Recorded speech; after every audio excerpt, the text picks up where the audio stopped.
classified territory on the far left coast. You're listening to On the Move with Mack Worley III.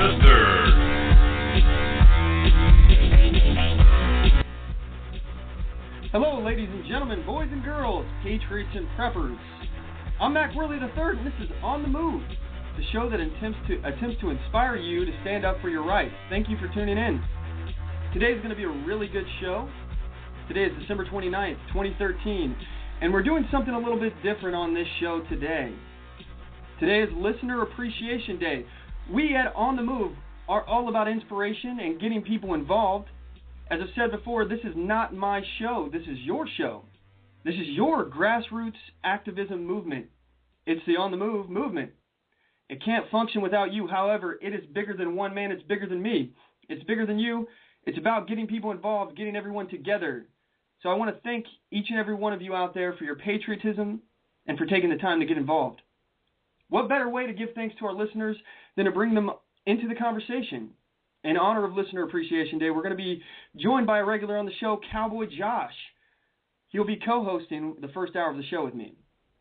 We're going to be covering many topics today that have been in the news lately, and we'll be talking about the Phil Robertson and A&E controversy, the drama behind that, a little update on that. I know we covered that in great detail last week.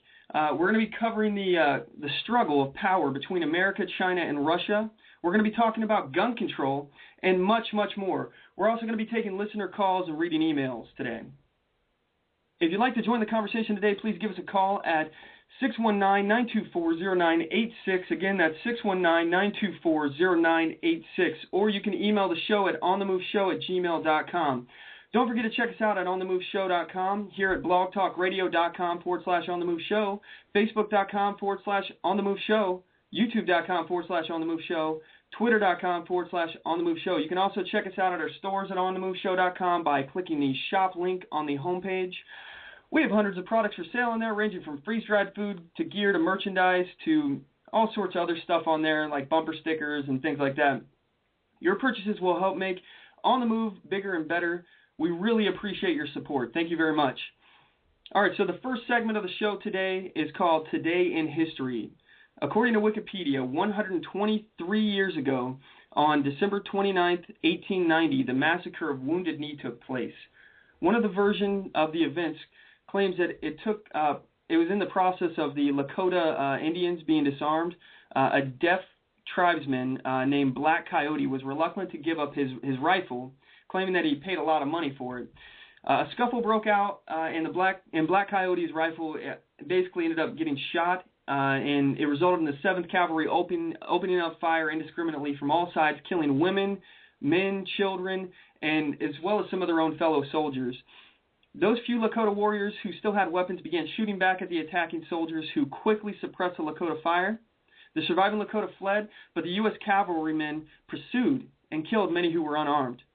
By the time it was over, at least 150 men, women, and children of the Lakota had been killed, and 51 wounded, 4 men, 47 women, and children, some of whom died later. Some estimates place the number of dead at approximately 300.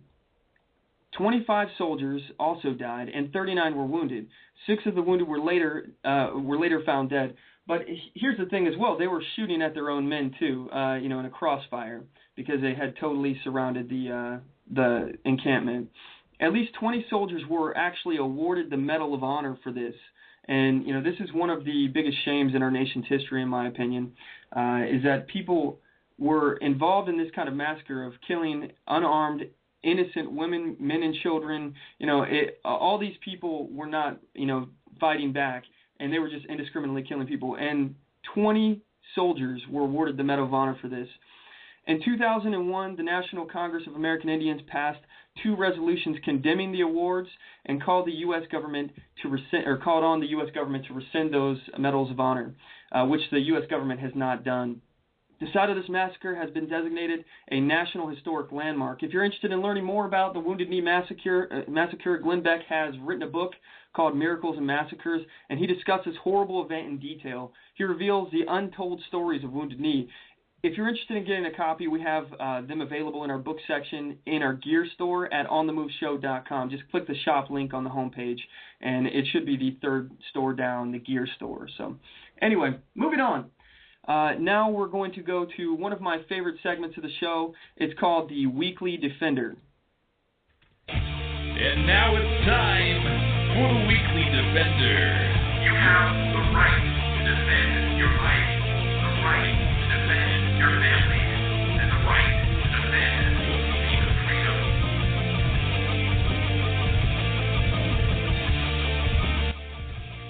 Weekly Defender. This is a segment of the show where we talk about and report on armed citizens in the news who have used their firearms to defend their family, their property, and themselves. Here is our first Weekly Defender.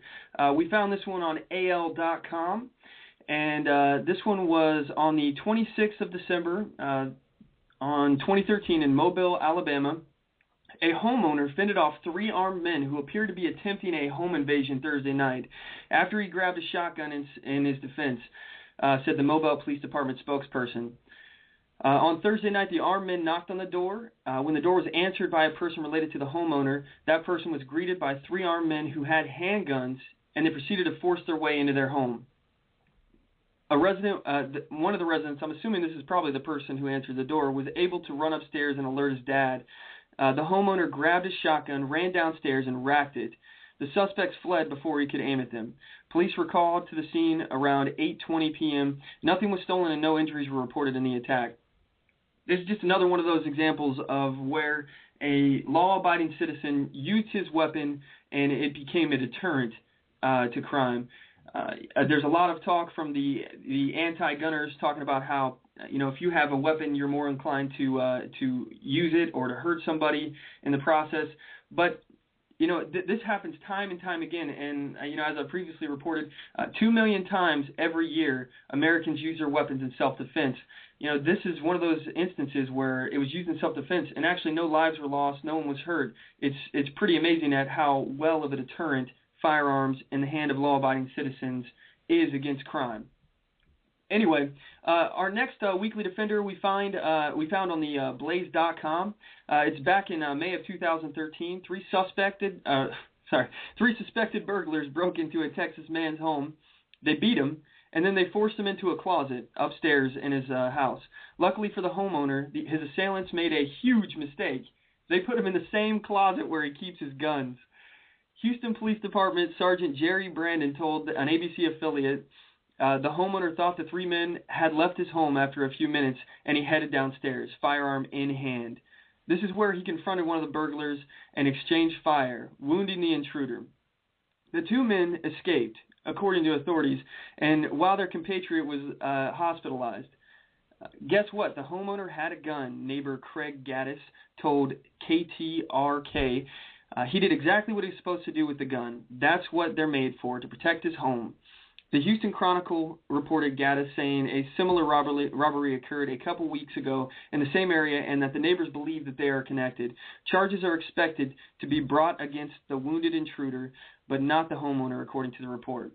I love hearing about law-abiding citizens using their firearms to protect themselves. We hear it on the move. We know that you have a right to defend your life.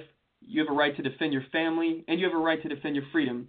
We at On the Move support your rights, and if you have a story about how you lawfully defended yourself, or you would like to comment on one of the stories that we've talked about, give us a call.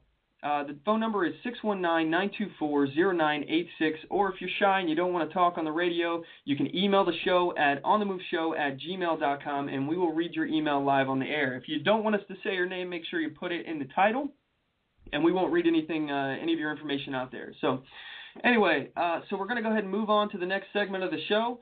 Again, we call this segment the Mack Attack.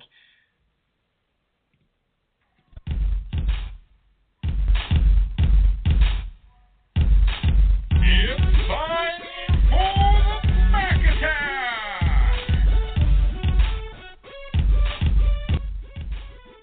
All right. The Mack Attack. Outrageous events in the news. I give you my take on it. And today I am joined by my co-host, Cowboy Josh. I'm going to go ahead and put him on the air now here. Are you there, Josh? Yeah, I'm here. Cowboy Josh here. I appreciate you coming on the show. I really am thankful for everything you've been doing. You've been really helping us out on the show, calling in, and also, I mean, you've been spreading a lot of information about the show, and I really, really appreciate that. Thank you very much, Josh. Oh, not a problem, man. Not a problem. Okay, so, Josh is going to be joining us for the first hour of the show here. Let's go ahead and start this up by, picking up where we left off last week. I'd like to talk about how Phil Robertson is back on A&E. A&E released a statement, and I'll read off a quick little part of it. As a global media content company, A&E Network's core values are centered around creativity, inclusion, and mutual respect. We believe it is a privilege for our brands to be invited into people's homes, and we operate with a strong sense of integrity and deep commitment to these principles. That is why we reacted so quickly and strongly to a recent interview with Phil Robertson. While Phil's comments made in the interview reflect his personal views based on his own beliefs and his own personal journey, he and his family have publicly stated they regret the coarse language he used and the misinterpretation of the core beliefs based on only the article. He also made it clear that he would never incite or encourage hate. We at A&E express our deepest disappointment with the statements in this article, and we reiterate that they are not views that we hold. Okay, so I'd like to get your take, Josh, on the fact that A&E caved and they basically brought him back on the show after they suspended him indefinitely. What do you think about that? Well, it just goes to show, you can't. I know they had the right to do what they did in a legal sense, but you just can't censor someone and slander them when they're, doing their First Amendment freedom of speech and freedom of religious view, and it just backlashed on them. And the pressure was on. They had all those Facebook sites up, and everyone wasn't happy about it. And I can say, that I can agree with how A&E may have originally reacted, but they really didn't listen to what he had said. So I knew this was probably going to happen, or that that the guys were just going to get on another network. But I'm glad A&E saw the light. That's what I think. I'm glad that they saw the light so they can get back on and keep doing the great show. Number one show in cable history. So I think that it's just pressure. I end up reading, I think they're number 2. I think they're only behind The Walking Dead on AMC. Yeah. But, regardless, so, I hope that Phil and Duck Dynasty, as a franchise, they end up moving to another network.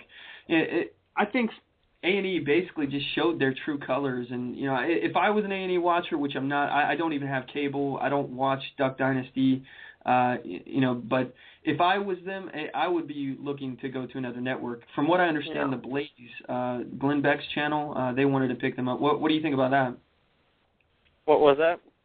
About what how was the question? They should move to another network instead of staying with A&E, because A&E kind of showed their true colors as far as they're willing to totally alienate their loyal viewers in order to please a vocal minority. Right. Yeah, I think that would have been a better option. It just they could avoid any further thing. Not that there's going to be a further thing. I think that A&E was put in their place. It was a huge.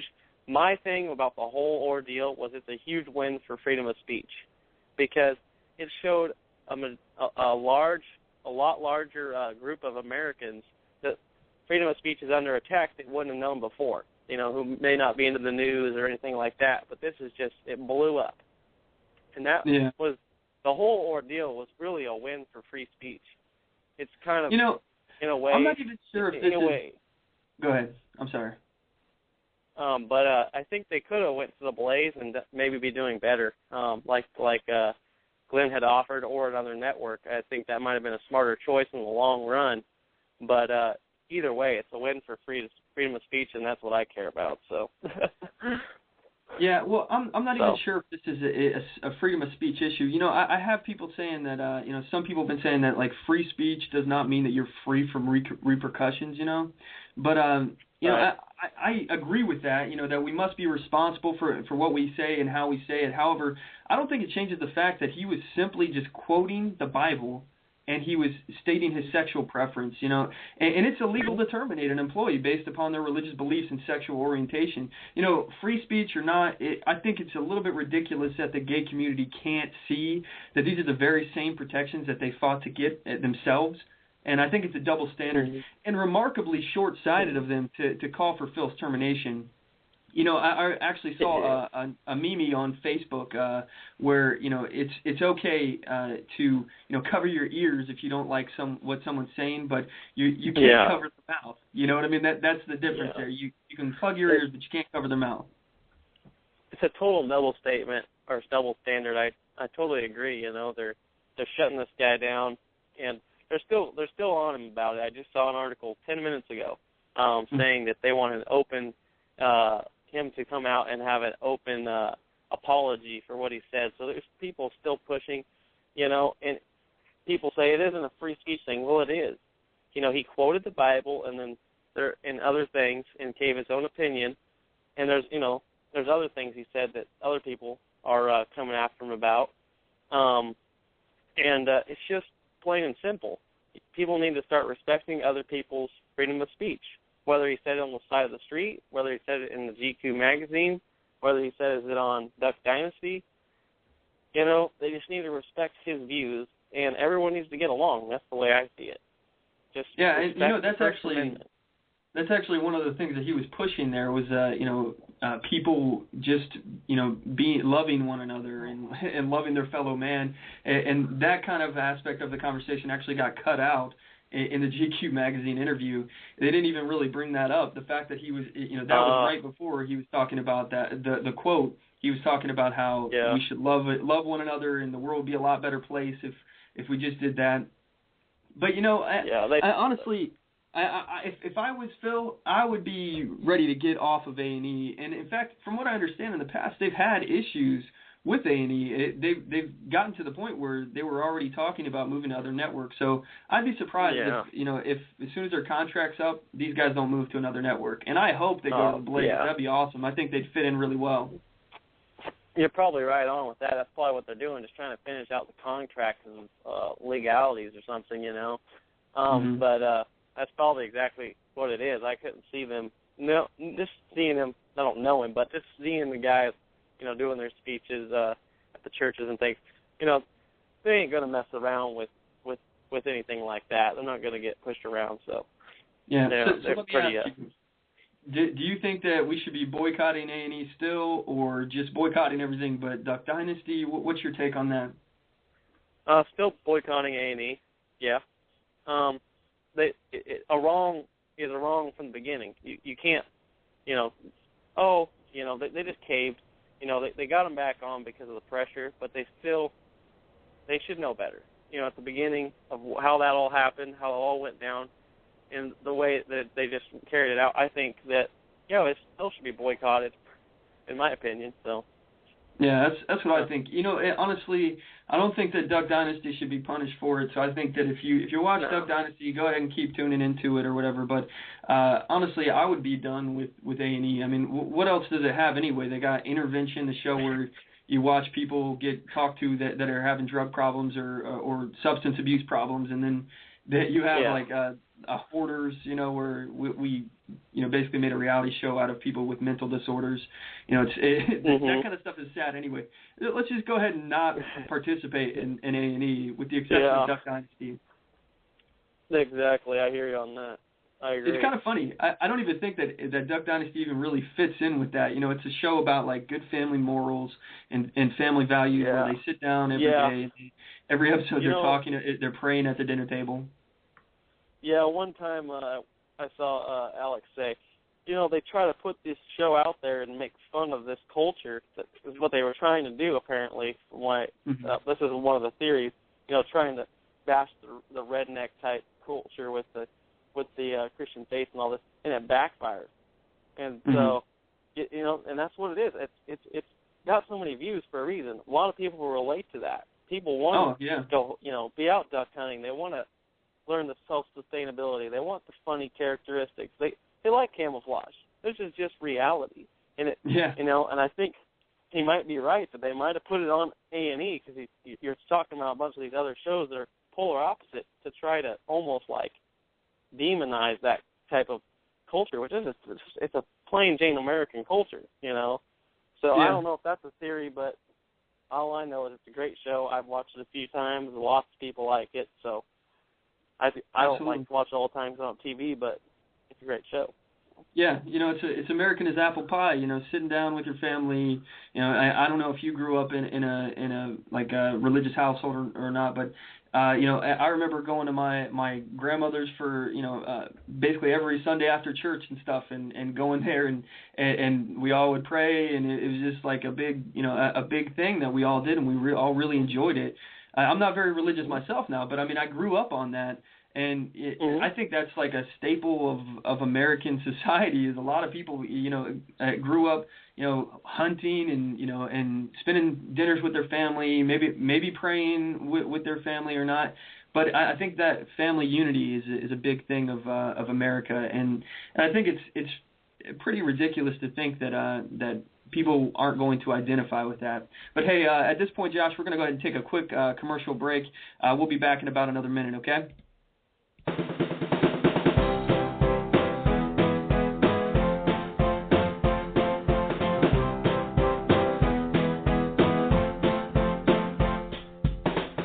Support On the Move. Help us make this podcast bigger and better. You can do this by going to our store and purchasing one of our hundreds of products.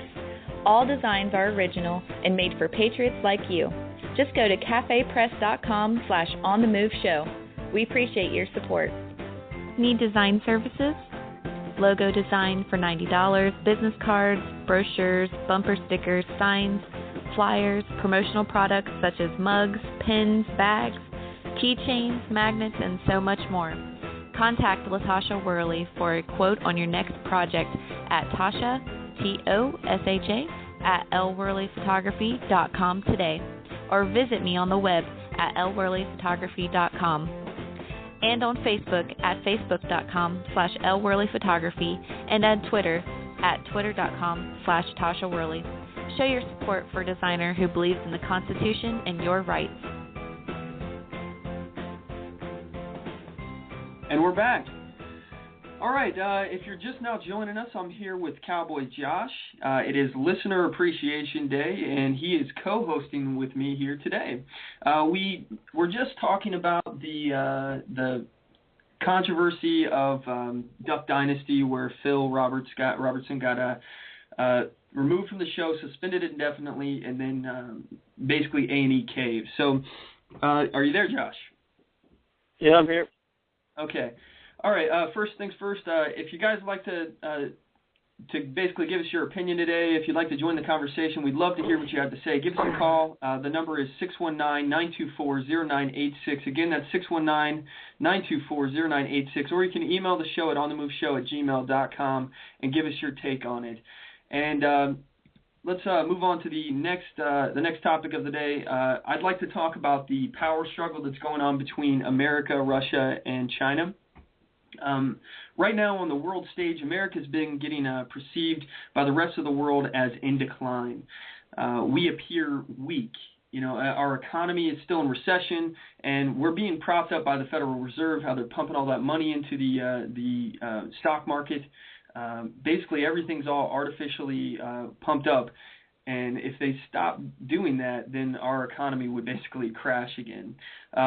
We regulate our industry to the point of where we're not even competitive in the global market, and you know, there's a lot of different stuff going on that's basically making us look weaker and less effective economically. So, in contrast, you know, we have Russia, who's constantly trying to show that they're not afraid of us. They're not afraid of American power. Vladimir Putin, the president of Russia, he's been thumbing his nose at America. He gave Edward Snowden amnesty. You know, he's been stepping on Obama's toes. You know, any chance he gets. You know, he had the whole thing when when Obama wanted to attack Syria. He kept getting in the way of that, which was a good thing. You know, he took control of the situation, and he ended up stepping up to lead the confiscation of Syrian chemical weapons, which makes America look weak and gives Russia a reason to be in the Middle East again. You know, we had them kicked out of the Middle East, and now they're back in there thanks to this situation. And Russia's doing everything in their power to dominate and make America appear weak. There's also other stuff that I'll get into with China. So what's your take on this, Josh? I'd have to agree. Vladimir Putin, he's been doing a lot of things over at least the last year that I've seen. Like you said, he gave amnesty to Snowden, and he's just doing a lot of things. He's trying to steer his country in the right direction, and there's been some, some beef between him and Obama, and they're just doing a lot of the right things. They basically led us to avoid what a lot of people believe to be World War III back in September. It was getting pretty antsy back in September, and and as far as the markets here in the United States, you betcha they're artificially inflating the stock market, and if they lose control of that, it's going to get nasty. I'm not an expert on China, and I'm not really an expert on world affairs, but I do know that we're having to pass other trade acts that aren't including those two places. I know that we have can't remember the name of it, but a huge trade act going on with some of the South American countries and stuff like that. So things are getting nasty. I just have to agree with what you said. I'm not an expert, but I'm not an expert I'm not an expert anyway either, But one thing I've noticed as I've been doing the show and getting more and more involved, at first I just kind of didn't know as much about a lot of this stuff, but the fact of being more involved in getting my nose in all this stuff, I'm starting to realize that everything is in some way or another connected.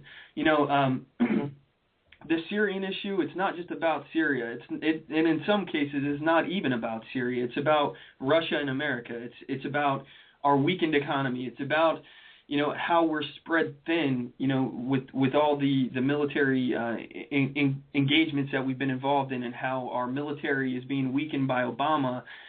How he's purposefully doing things to weaken us, and make us appear weaker. And, when you look at certain things too, I mean, one of his father's philosophies was that, America as a superpower needed to be weakened. We needed to be equalized with everyone else. And I find it kind of comical that, Obama, there was one point where actually Vladimir Putin was talking about how America is not exceptional, and he didn't believe in American exceptionalism, and he said that we're no different than everyone else. And I kind of found it funny that Obama came to our defense on American exceptionalism, because he doesn't believe in that. He doesn't want that, and he's been proving that with all of his actions. Yeah. I will say that a lot of America is exceptional, but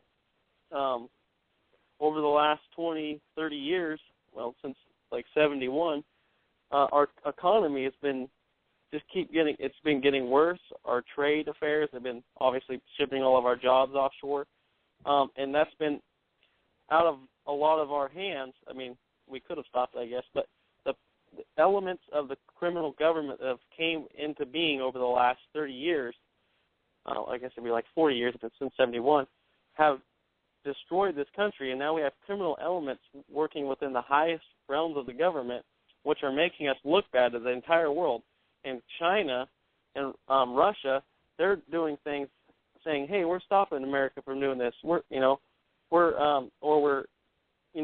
this, that." And they're propping themselves up, and it is making a shift. It is making the power shift happen, because there's criminal elements in our government that's making America look bad to the whole world, and no one wants to reach out and help us.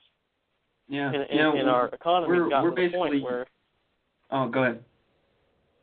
Our economy's gotten to the point where we can't, where it's just it's all inflated. And if it goes, we're going to be, in a real mess of trouble.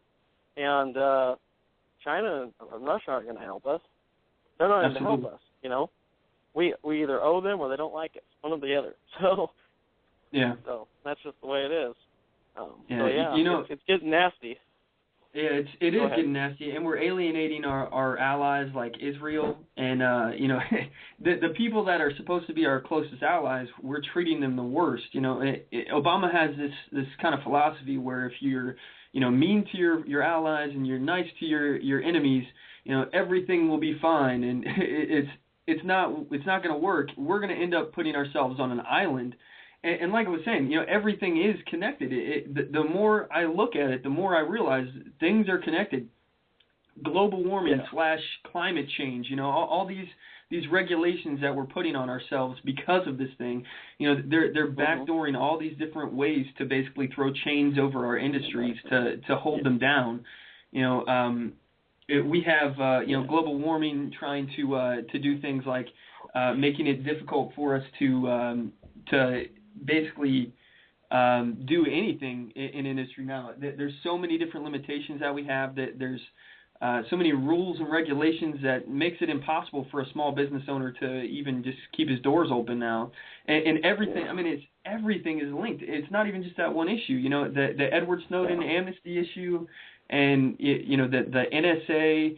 All this stuff is basically weakening us and giving the government, more of a stranglehold over us, and allowing them to basically have a way of being like, we have the answer. Here's the answers to all of our problems.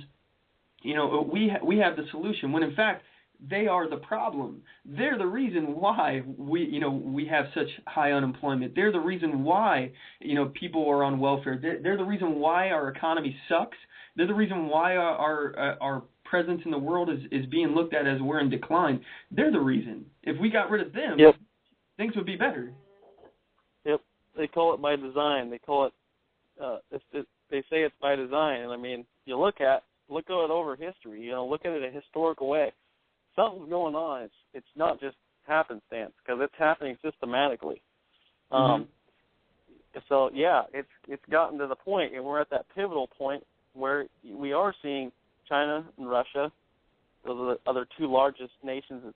Well, actually, Russia is the largest besides India, but they're obviously they're not like extremely military advanced like IR military, but they are actually going forth with education, going forth with technology. They're going forth with their economies surpassing us in a lot of ways.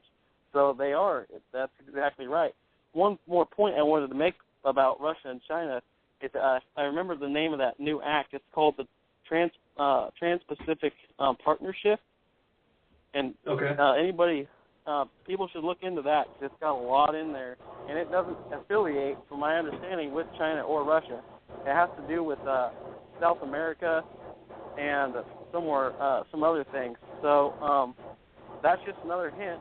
And another thing is, maybe people might not know, but China's actually bought some patches of land in Texas. So China actually owns some of our land. It's kind of weird. So there's a lot of things going on you got to look into to see that it's getting nasty. There's so many points to look at, but just know it is. And it's crazy how, like I said, everything is just linked. It's all part of a big web of problems, and it's all linked. That's right. So anyway, Vladimir Putin, he released a statement to the American people recently here for the new year. He wanted to give us his take on things, and it basically belittles our freedoms. According to conservativeinfidel.com, Putin began by taking a look at our American system of government and how it doesn't live up to the promises of freedom. Basically, he argued that we're beholden to a group of elite, non-democratic dictators who trickle down their sheer lunacy upon us all. We are no longer free to do as we wish or even as we should. Rather, we are simply free to either choose to obey these heavy-handed rules or not. It's pretty funny when you start agreeing more with what Vladimir Putin is saying than what our president is saying. Yeah, president or any other, a lot of these other career politicians are saying it. I can agree with a lot more than Vladimir usually saying than almost any of the career politicians and political figures we have in our government, in our system. So, it's weird. crazy. I mean, I'm not on Vladimir Putin's side whatsoever. I'm not a communist. Yeah. I never will be one. No, I'm not either. And regardless, I just think it's really weird the propaganda campaign, and it's funny because Russia is really in the middle of doing like a big propaganda campaign to undermine America. They're doing anything that they possibly can. Like, for example, I don't know if you know, but Adam Kokesh, and I'm not bashing Adam Kokesh. I like listening to his stuff. He's got good points of view, and I got nothing against Adam Kokesh, but he even admits. Yeah, well, he admits to taking Russian rubles, from Russia basically, because of the Russian government, because they thought that he was a good cause to fund, because he's advocating the overthrow of American government. That's something that they want, and he was like, well, hey, it's a cause I want, so why not take their money? I'm not beholden to them in any way. I don't have any loyalty to them, but I'll take their money, But even still, they have other things like Russia Today, that RT channel that you see all over YouTube and stuff. That's just a big. It's a Russian propaganda. I mean, it's anti-American Russian propaganda used to undermine the federal government. Which, I mean, I don't like the federal government, so I can, a lot of anti-federal government people and people who are in the Patriot movement keep looking to RT because it has a lot of useful information, but you got to know where it's coming from too. I mean, this is a country that doesn't like us, and they're feeding us news that they want to undermine our government. So I mean, they don't like us though. Well, isn't a lot of RT's news truthful, and that's why it's undermining? That's why I understand it? It is truthful, but you also have to understand that they have an agenda. So you got to take everything they say with a grain of salt. It may be truthful, it may not be, but I mean, you need to do your own independent research, and this goes to everyone in my audience here. Do your own independent research. Don't listen to me. Who am I? I'm nobody. Yeah. I'm just some guy who's talking. So don't take what I say as fact. Go look it up, and if I'm wrong, you know what? Send me an email. Let me know. I'll admit it on the air. I got no problem admitting I'm wrong. Yeah, don't listen to me, Mack, anybody. Just look at all the information, do your research, and find out for yourself. Don't listen to Alex, Glenn. Don't listen to them all. Listen to all of us maybe, and then look at all of what we say, and then look for yourself and find out what for yourself. Because there is no hard facts, and you got to just figure out what's common sense. You got to use common sense and logic, and you just got to figure it out for yourself, and then go from there. And from what I understand, RT has a lot of useful and accurate news, but seems like every place has an agenda. Every media outlet has an agenda. Lots of agendas going on. The basic thing is take this information, harness it, find out what's truth, find out what you believe is truth for yourself, and just go back to the principles of the Founding Fathers and a moral principle, and just get out and do what you got to do to take this country back. Don't let the rising power of China and Russia scare you. Let this motivate and inspire you to take this country back. Because we can't. That's good. We can't just be sitting here freaking out over the news and say, well, that's the end of America. We have to use this information, this knowledge, to take America back. That's all this is about. So, yep. Ladies and gentlemen, Cowboy Josh. He'll be running for president in 2016. Make sure you get out and vote. That was awesome, man. Yeah, that was good though. I really appreciate that. I'm 100% behind you in that. Another thing that I'd like to mention here in regards to the power struggle. We were talking about Russia and Vladimir Putin and all the stuff that he's doing to undermine America and increase Russian power. China's been doing the same thing. They're nipping at our heels. China has been doing everything they can and they've been vying for more power. They actually recently laid claim to airspace that belonged to Japan and South Korea. I don't know if you guys have been following this at all, but when we get back from this break, we'll go ahead and talk about it. And I got a clip that I'd like to play for you guys. So at this point, we're going to take another quick break, and we'll be back in about a minute.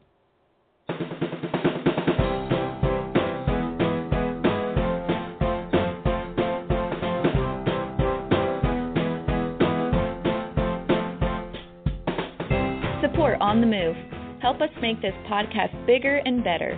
You can do this by going to our store and purchasing one of our hundreds of products. All designs are original and made for patriots like you. Just go to cafepress.com/onthemoveshow. We appreciate your support. Need design services? Logo design for $90, business cards, brochures, bumper stickers, signs, flyers, promotional products such as mugs, pins, bags, keychains, magnets, and so much more. Contact LaTasha Worley for a quote on your next project at Tasha, Tosha, at lworleyphotography.com today, or visit me on the web at lworleyphotography.com, and on Facebook at facebook.com/lworleyphotography, and on Twitter at twitter.com/Tasha Worley. Show your support for a designer who believes in the Constitution and your rights.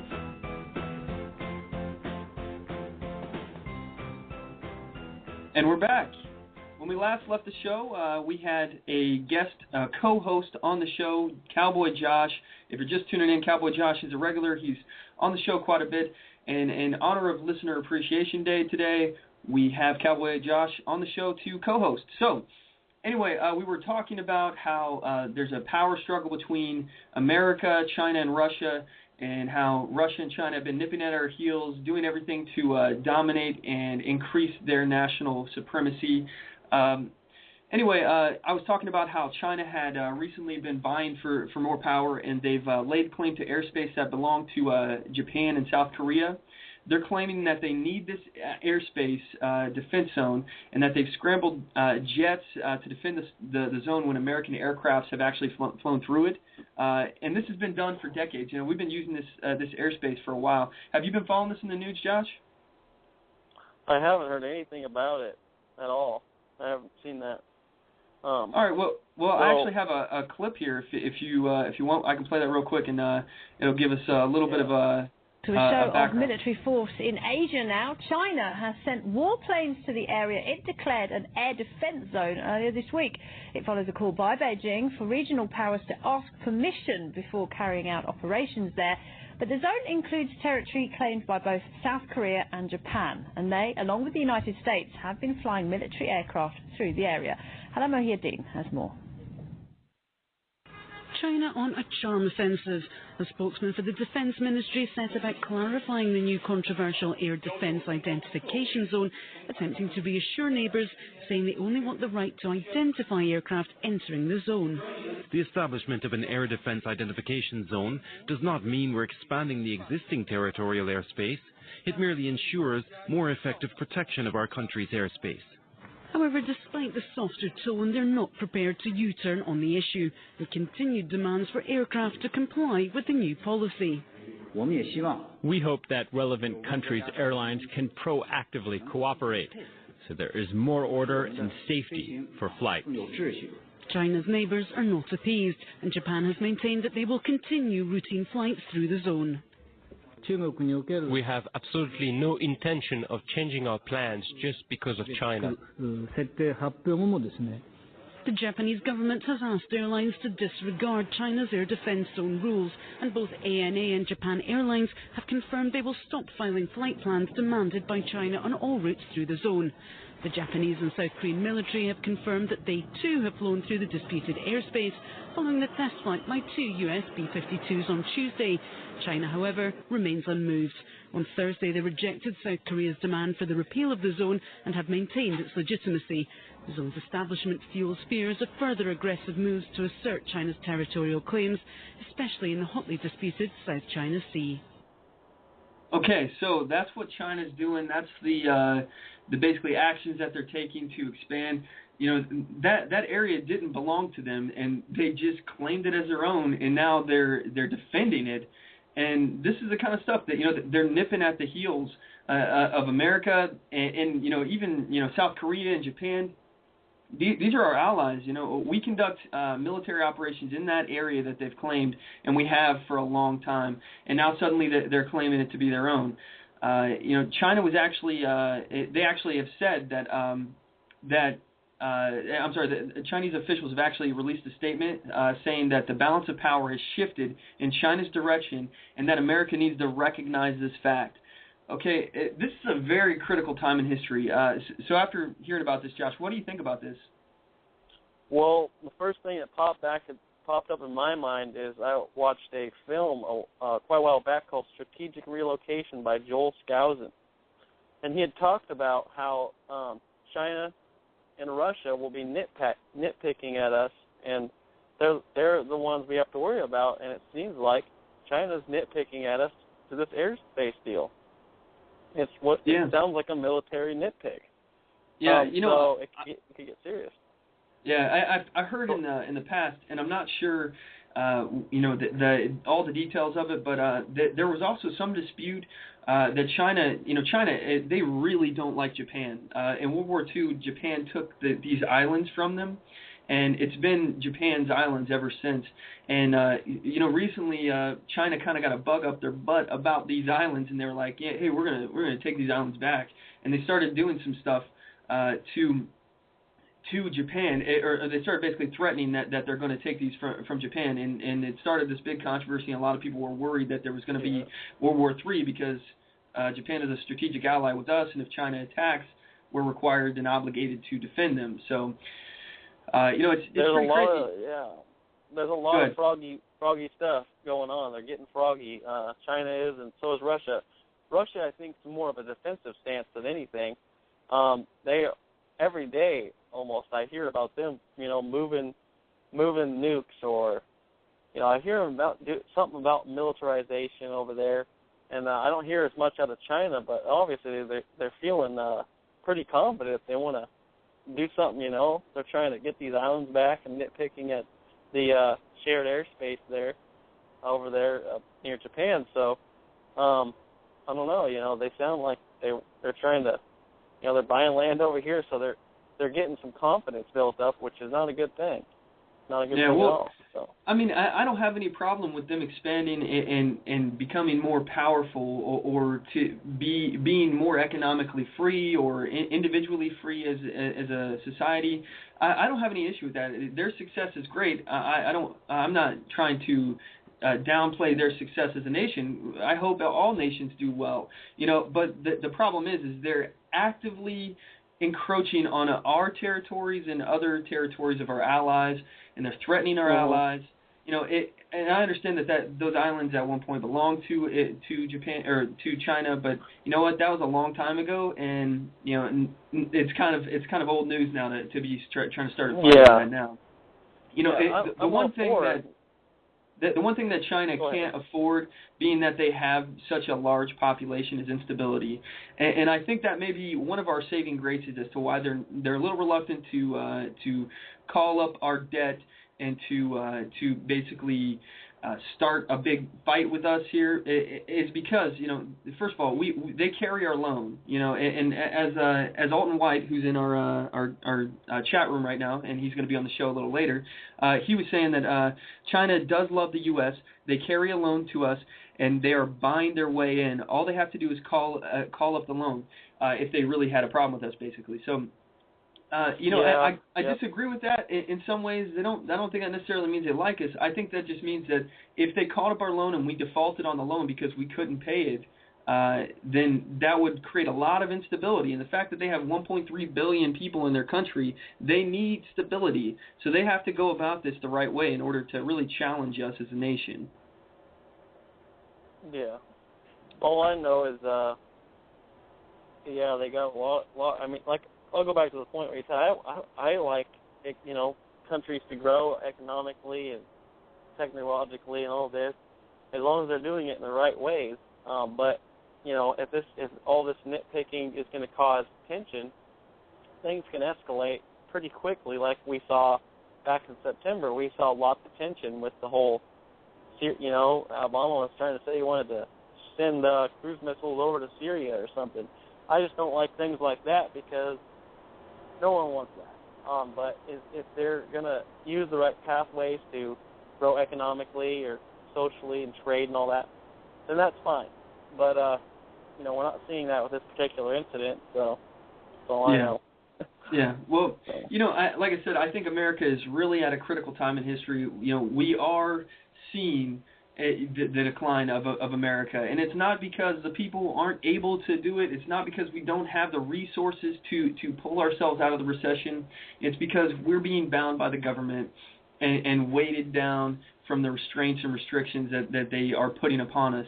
And, honestly, it's not impossible for us to not be a superpower anymore. I think if anyone honestly believes that it's not possible for us to be a former superpower, then I think they're sadly really blinded by apathy. I compare what's happened. Go ahead. I'm sorry. Oh, go ahead.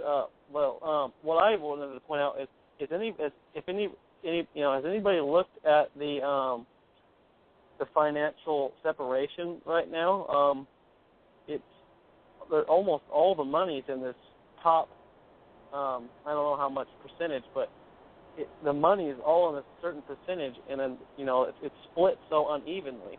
And what's happening is all of our money is being I can't remember what they call it, but they're just giving it to these other countries, and I can't remember what it's called, but it's under Agenda 21, and they're just you know what I'm talking about? What's that word for it? Where they're just giving lots of money every year to everyone subsidies all over the world.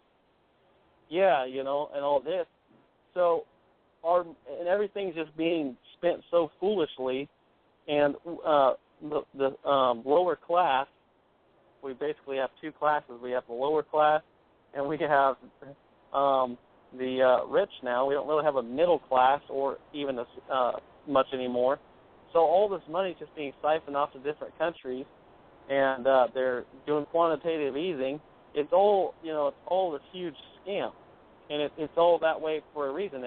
If they weren't doing all this criminal behavior and doing all this thing the way they are to try to break our country down into a second or third world type country, we could get back to a superpower in 3 months, no problem. Yeah. I mean, we look at what's going on in Midland, Texas, and the Bakken oil fields up in North Dakota. Those people, it is exploding up there. It is so prosperous in those areas because they're actually doing something that is economically benefiting, and they're not being stopped by the government, at least not yet. But right now, people are starting in the oil fields out there and starting in this business. And their first year, they're making six figures in your first year. Yeah, I mean, no experience needed. You just jump right in, and you're earning six figures. And there's so many people up there that are working in the oil fields that now the service industries up there are desperately needing more and more people. It's pretty crazy. Out in Midland, Texas, I've been over there. I was reading that in Midland, Texas, there's people at Subway that are making $15 an hour because they need people to work. So they're trying to draw people into Midland, Texas. These places are booming. Yeah, I know two people personally that make $17.50 an hour at Walmart in Williston, North Dakota. That's insane. So, I mean, this stuff is crazy. Yeah. So I went over there, but I have extreme living situation, so I was never able to get on board with all of that. But I know some people who have been over there for a couple of years, and from what they tell me, that's right. I mean, people are bringing home $6,000 a week in some cases. Just bam, right there. Yeah. I tell you, it's really booming. You want to change your life. You want to get yourself out of debt. You want to take real responsibility and control of your life. And if you're having a hard time right now where you're at, and anybody out there, go to Midland, Texas. Go to the Bakken oil fields in North Dakota. I'm telling you right now, those places are going to be huge. In the next few years, 10, 15 years from now, those places are going to be huge metropolises because of all the people that have been moved in there. And, they're exploiting the natural gas that we have up there as well. So, these places are the model of what we could be doing as a nation. Yeah, they're just starting to get the infrastructure for, the housing and the business and all that going. When I was there even just 8 months ago, I mean, some places are still a little rough because so many people influxed into a town that's only designed to carry 16,000 people. There's about 70,000 there right now, so it's a little crazy. But it's getting to that point. It might be better to go back now than it was 8 months ago. Stuff goes fast down there. It goes fast because the weather's mild. Yeah. I heard that there was like a big like boom in the rental properties and stuff because there's so many people there, and that it costs like friggin' fortune now to rent a place because there's so much demand. Absolutely. But regardless, I mean that just means that more places are going to get built. There's going to be more jobs. There's going to be more people working in that, and eventually the supply will equal out to what the demand is. It's necessary for it to happen.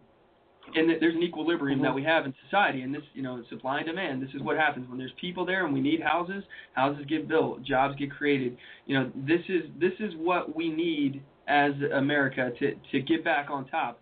And not more regulations restricting this kind of economic growth. Not more laws on the books to prevent this kind of stuff.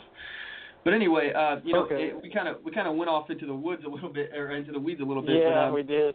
As far as where we are right now, like I was saying, I think that it's very similar to ancient Rome. The barbarians are at the gates. This is exactly what happened in ancient Rome. The empire was spread out too far. It had been weakened militarily because they were trying to defend their borders, and they weren't able to defend their borders because their treasury ran out of money for paying for their military. So. Because they were geographically spread so far out, they couldn't afford to defend every zone of their border. The barbarians began testing the boundaries of the empire. They ended up finding weak spots and exploited those weaknesses. And eventually the empire became so weak that Rome itself was vulnerable and it ended up getting sacked. They ended up laying siege to the city, and rather than starve, they opened up their gates to the barbarians. So, I mean, it's pretty crazy at how similar things could end up. I mean, it's pretty nuts. But anyway, to my listeners, I'd like to hear what you guys have to say in regards to this. Give us a call. The phone number is 619-924-0986, 619-924-0986, or you can email the show at onthemoveshow@gmail.com if you're shy and you don't want to talk on the air, and you can give us your take on this. We'd love to hear you join the conversation. So anyway, Josh, the next subject that I'd like to bring up here would be gun control. I know your take on gun control, and I'm sure you know how I feel about it. I'm not a big fan of gun control, and I'd like to hear you say a few words on that if you got anything in mind. Well, we all know, anybody who's researched it, gun control leads to oppressive government and, in many cases, mass genocide. It never helps the people. It only allows the criminals to have weapons, firearms, and do harm to innocent people who have abided by the gun control law. There's so much of that going around. Everyone knows what's going on, how gun control ends up. So, but I wanted to bring up an article. I have it right here in front of my face about some backdoor gun control, some things that we don't always see. And this comes from the gunsavelive.com.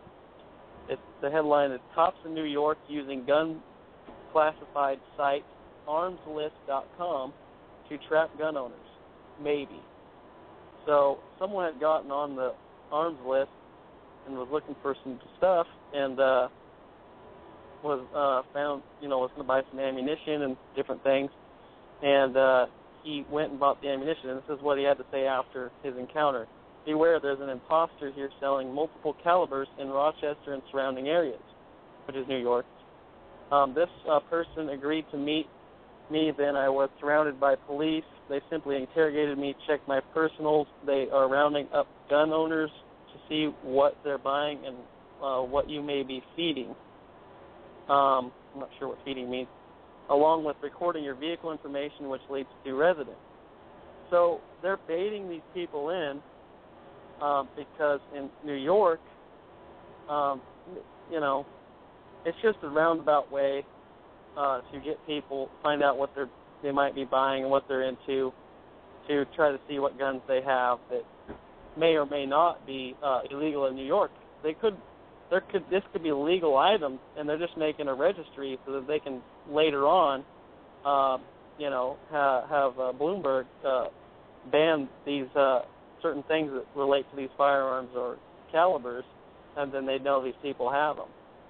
I'm not sure, but it's definitely alarming. So, to say the least, it's definitely backdoor. Yeah. So, you know, I read that article. You sent me the link there, and I was actually the way I got out of it, or basically what I got out of it, is that they were using that information that they got to basically create a some form of registry in addition to the one that they already have. Because in New York, you're required to register your firearms. It's one of the most oppressive gun laws states in the country, but anyway, what they were doing is they're looking at it as like, okay, you're buying 9mm ammunition on this website, but you only have a .45 caliber registered to you. So, you know, they're using this as a way of investigating you. And there's some question, and they were speculating in the article how they could possibly use that to search your home. Is that enough to issue a search warrant to search your home if you have purchased 9mm ammo and you only have a .45 caliber? You know, it's kind of suspicious on their part. Yeah, absolutely. You'd be kind of silly to go and buy 9mm if you only registered a .45. Not necessarily. Honestly, I've been in this situation where I've bought ammo that I don't have. If I'm shooting a friend's gun or something, you know, I remember one time my grandfather, he let me shoot one of his guns, and I bought ammo that I didn't own to shoot his gun. You know, and that is that suspicious? Well, I mean, what is it the government's job to regulate what I buy? It's not suspicious in Washington, but and we know in New York you have to register everything. So whoever's doing that, although it's not right for the police to do this, I wouldn't if I chose to live in New York, which I wouldn't. Whoever's living in New York who wants to own guns should try to maybe move out of New York. But if you own guns in New York, you know, you register them. You follow the New York law, which is totally unconstitutional in my opinion. And then you go buy 9mm. The police shouldn't be looking and baiting people on this site, you know, because it sounds like that might have been the only 9mm on the site. They're baiting it. I don't know. But, you know, either way it's wrong. But if you live in New York, don't go on these sites and try to buy something for something that you don't own because, you know, just beware. That's all it really says. Beware. Absolutely. So, you know. All right. Well, we'll have more on the gun control topic here when we get back. We're going to go ahead and cut to a quick commercial break, and we'll be back in about a minute.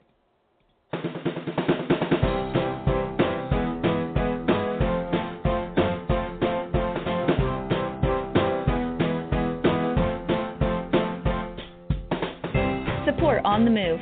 Help us make this podcast bigger and better.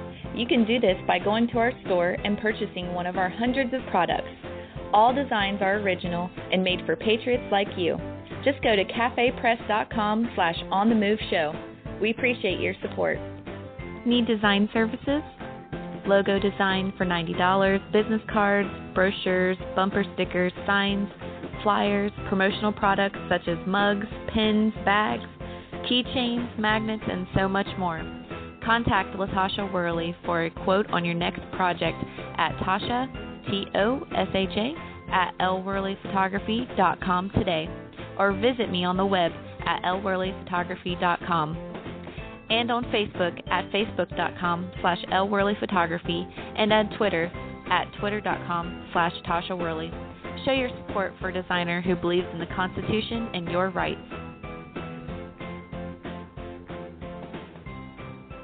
And we're back.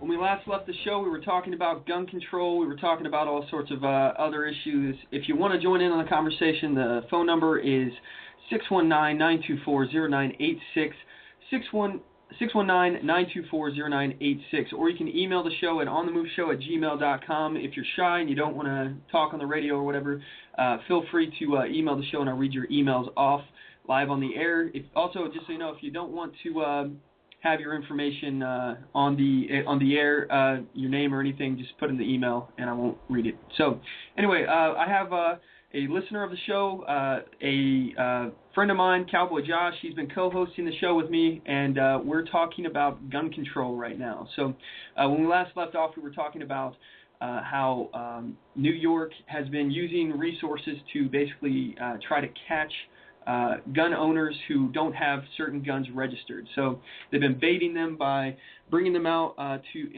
under the guise of saying that they're going to sell them something, and then they are using this as a way to find out what weapons that they have, and they're questioning them and interrogating them. So, anyway, one of the things, and by the way, Josh, are you still there? Yep. Okay. All right. So the next topic here on the same issue here is basically moving on forward into the gun control debate here. It's a fact that more guns equal less crimes, but progressives like Michael Bloomberg, they don't let the facts get in the way of their mission to disarm the American people. I don't understand why people still listen to these elites like Michael Bloomberg. He's one of the richest men in the world. He literally can't relate to the average American. Not only that, but he's a hypocrite. Bloomberg wants to disarm law-abiding citizens, but at the same time, he's surrounded by armed bodyguards. He does this kind of stuff all the time. What he thinks should apply to us, he doesn't think should apply to him. He's known for banning what goes into our body, and if he determines it's bad for our health, but he's known to drown his food in salt. The progressives continue to usurp power under the guise of safety, security, and public health. They don't care about you or me. They care about power. It's plain and simple. All they do is care about power. And they want to use these emotional sounding causes like public safety, security, as an excuse to basically take away our rights. What do you think about that, Josh? It's absolutely ridiculous. There's no other explanation for it. These people that do that, they're working for they have a different belief system. It's clearly people like Bloomberg who negate the Constitution and just use their political power and money to belittle the rights of Americans and whoever. They obviously have no respect for the U.S. Constitution, the Bill of Rights, and their fellow Americans. I cannot call these people Americans. Because when you go and take it doesn't matter, limiting, like I love how they have that soda thing, you could only have, 12 ounces of soda or whatever, but, you could buy 4 of the 12-ounce sodas. It didn't make any sense, but it was really funny. You're limiting individual freedom, individual choice, free will, which I kind of follow along the lines of libertarianism, as I feel that people should be able to do whatever they choose, as long as it doesn't harm or hinder others. And they don't abide by that policy. They're all about control, and they use our tax dollars and our time, because our time earns tax dollars when we go to work. They're wasting our time, and they're trampling on us, and I really don't like it.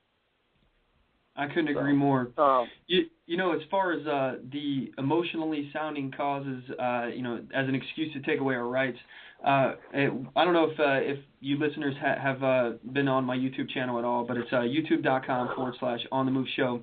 I recently put a video on there of how easy it is for people to rally behind causes that sound emotional. I did a video, I think it's titled End Voting in America, something like that.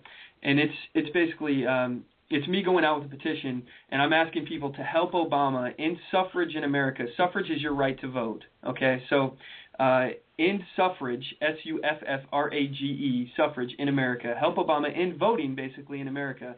And, I say it's not fair that some people have suffrage and others don't. And, we need to make it fair. We need to make everyone have the same thing. It's not fair that some people have to have it, so we'll take it away from them and make it fair. And it's really, I use key words like discrimination, sexism, and racism and stuff like that. And people were signing this, and they didn't know what suffrage was. And it wasn't there. I wasn't doing that to make people look stupid. I wasn't trying to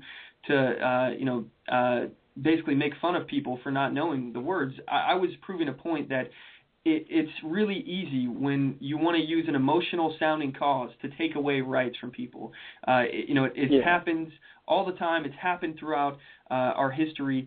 And actually, I have a clip here that I'll play real fast, and it's basically in regards to what happened to the gun control in Australia. Australia actually had a lot of their, I think it was their rifles taken away. The only thing that they were allowed to have was pistols. I have a clip here I'll go ahead and play, and this will give you an idea of what happens when you actually confiscate firearms. A gun buyback that forced law-abiding citizens to surrender their firearms in a nationwide roundup and meltdown of all semi-automatic firearms and pump-action rifles and shotguns. 640,000 ordinary conventional firearms confiscated and destroyed. It was an absolute joke and a tragedy. I actually turned in 3 firearms, and it broke my heart. I mean, it was 40 years of collecting, and I can't say it any other way than that. I felt sick. I had to hand them in, because if I didn't, I was going to jail. There's no ifs or buts about that. By taking that gun away from me, they've stolen something from me. A right stolen by their government, promising safety in return for its gun bans. But now citizens know the frightening truth. The cost of lost liberty can be measured in the loss of life. It's become very, very obvious, even to blind Freddie, that the expenditure of $500 million has done absolutely nothing to reduce crime. It certainly didn't do what the government touted it would do, which was to reduce crime.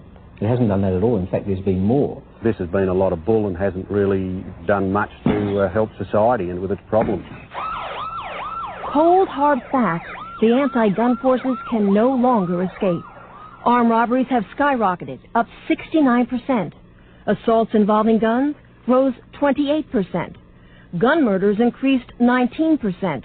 And a new phenomenon, home invasions jumped 21%. And increased politicians insist they can't explain because they're still trying to legally define what a home invasion is and what the penalty should be. Part of the difficulty is that there is no clear definition of home invasion in the law. Never cease to be amazed at the ingenuity of lawyers. If the politicians want a pay rise, boom, that's done in 20 minutes. But to define home invasion, what a joke. I have no trouble at all in defining what a home invasion is. I think if someone sets their foot inside your door uninvited, they are invading your home and your privacy. And victims who have survived home invasions don't need a definition. They've lived through hours of terror. Arthur Field was tied up, his hands and feet taped, his phone lines cut, while 2 robbers ransacked his house. And they jumped on me and knelt on my chest and grabbed me around the throat because I immediately started calling out, "Help." I don't know how many men, they start smashing the windows. There was a lot of glass shattering, a lot of noise outside, and I stood in the kitchen, I was trembling. The Zawadzkis remember thugs running through their home, demanding money, and threatening to kill them. Mr. Zawadsky says if he had a firearm, the suspects never would have gotten away. Do you will stand there, waiting till you get killed? Or you will defend yourself? Tell me true, you will defend yourself. Scars that never heal. Citizens left powerless. But it's criminals who have been empowered and emboldened by the new gun laws because the innocent can't fight back.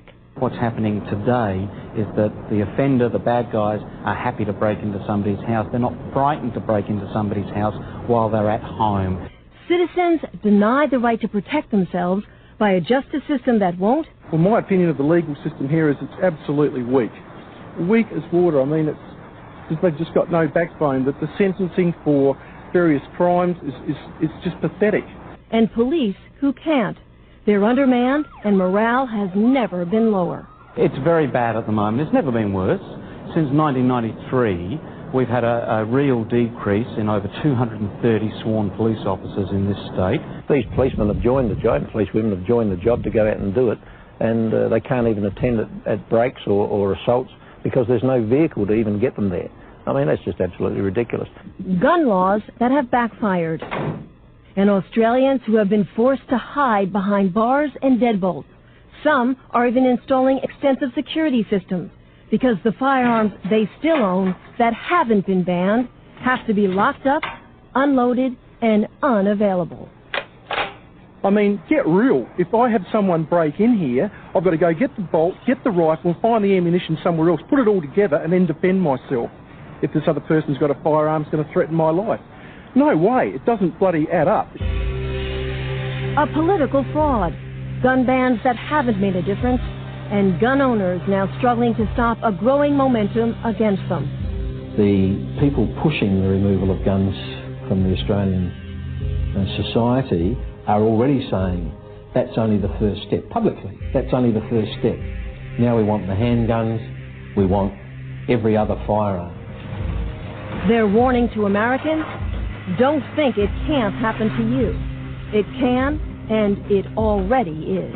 Unless you, as a firearms owner, get off your butt now and start to oppose those that want to take them off of you right here and now, I would say that within 5 to 10 years, the restrictions on gun owners in America will be similar to what happens in Australia. Don't trust your politicians. Get in there, keep on their backs. Be a member of the NRA, be a member of your local gun club. Be part of the NRA and never, ever, ever give up your freedoms, because that's, in the end, that's all you've got. If you think you have rights, tomorrow the government can take them away from you. I think the Americans have to be very, very careful, because, you know, their rights will be quickly eroded, as ours have, and we don't have a chance in hell of getting those rights back.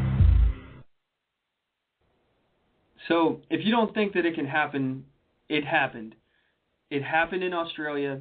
It can happen here.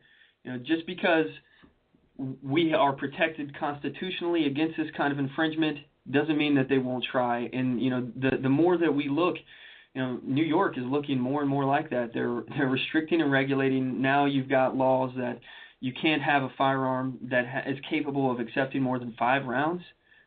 You know, this isn't the kind of America that I remember. You know, this isn't an uninfringed right to bear arms. To me, it's insane.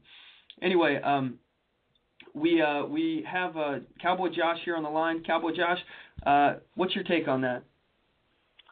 Yeah, I've seen that video before. It really brings it home when you got the Australians, you know, telling us, that, you know, it really brings it home. It's more sobering than almost any other video I've ever seen. And they've actually, I think that's quite an old video, and they've it's gotten much worse since then. I've seen some articles about how illegal gun trafficking and criminal gun crime is it's a really big deal over there right now. And it just goes to show if we really don't stand fast and, you know, stand up and make sure that we're not going to end up like them. And I mean, New York obviously needs to stand up more, in California as well. It can happen fast.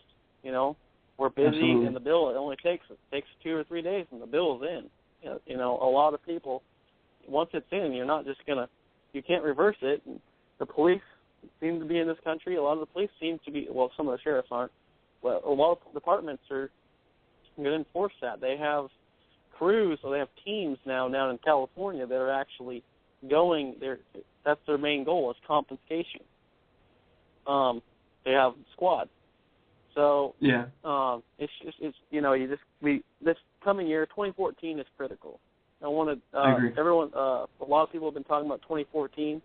You think last year was crazy? I like to use the analogy. They built the pivot last year, even though with heavy opposition. We've been doing really good. The American people have been doing really good, but we need to step up tenfold this year, because they really want to teeter this country towards in the gun control realm, they're actually modeling all of their stuff after Australia. That's the model. So we really have to stand fast on the Second Amendment and the First Amendment. Those are the two major ones. Because once the first is gone, even everything else is gone. Communication is everything. Mm-hmm. Yeah, I totally agree. Another thing that I wanted a little factoid is, Australia and the gun thing. You had a movie in the 90s come out called Crocodile Dundee. Everyone likes that movie. Yeah. And it was the real Crocodile Dundee. They don't show this in the movie for a reason. The real Crocodile Dundee was a like a hardcore survivalist type, almost like a what do they call that? Just very woodsy and all that. I can't remember what, I'm trying to think of the word, but he was always out in nature and everything, but he also owned guns, and when that whole thing went down in the 90s with the gun laws, he didn't turn in his guns, and he actually was killed in a firefight while they were trying to confiscate his guns. That's crazy. That's the real Crocodile Dundee story. Wow. I think that would have made for a better movie. He was almost like a tribal. He was very close to the environment and unurban, industrialized. And that just goes to show you that it's totally possible to be one with nature and to be a gun owner and for gun rights. You don't. We have this portrayal that just because you like firearms, that you're for pollution and you're against it. You're for global warming, which is not even real to begin with. But we're not going to get into that conversation today. But regardless, they paint us out to be horrible people who have no conscience, and they use these emotional causes over and over and over again. And, we don't have to wonder what would happen if they started confiscating guns here. All we have to do is look at what happened in Australia. Crime increased. Criminals were emboldened. The government wasn't appeased. It was only the first step. It all started with registration, and historically it always does. Registration leads to confiscation, and you'd be surprised at how history repeats itself on this over and over and over again. For thousands of years, it's been getting repeated over and over and over again. It amazes me how willing people are still to give up their rights. And, it doesn't happen overnight. Freedom is eroded little by little. But, hey, at this point, we're going to take another quick commercial break. I'll let you have your point on that one after we come back, Josh. I'll be right back.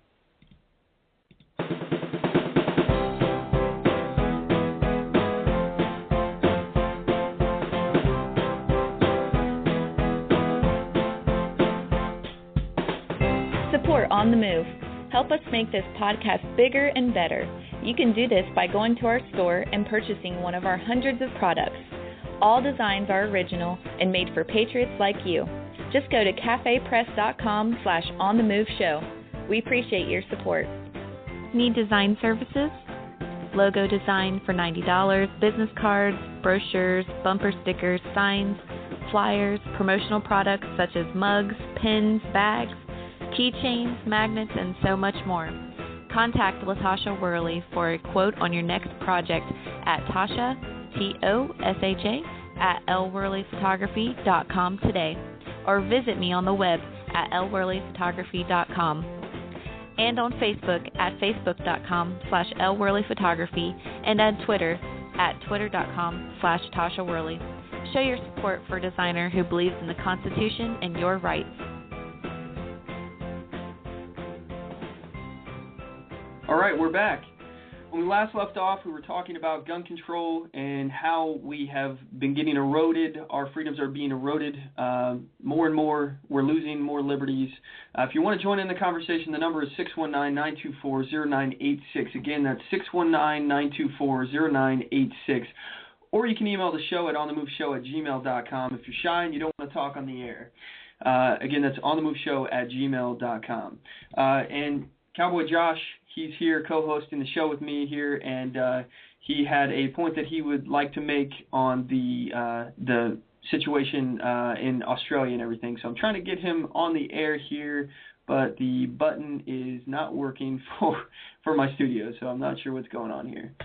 Trying to put his mic on. Are you there, Josh? Yeah, I'm on now. Yeah. Okay, there we go. I'm here.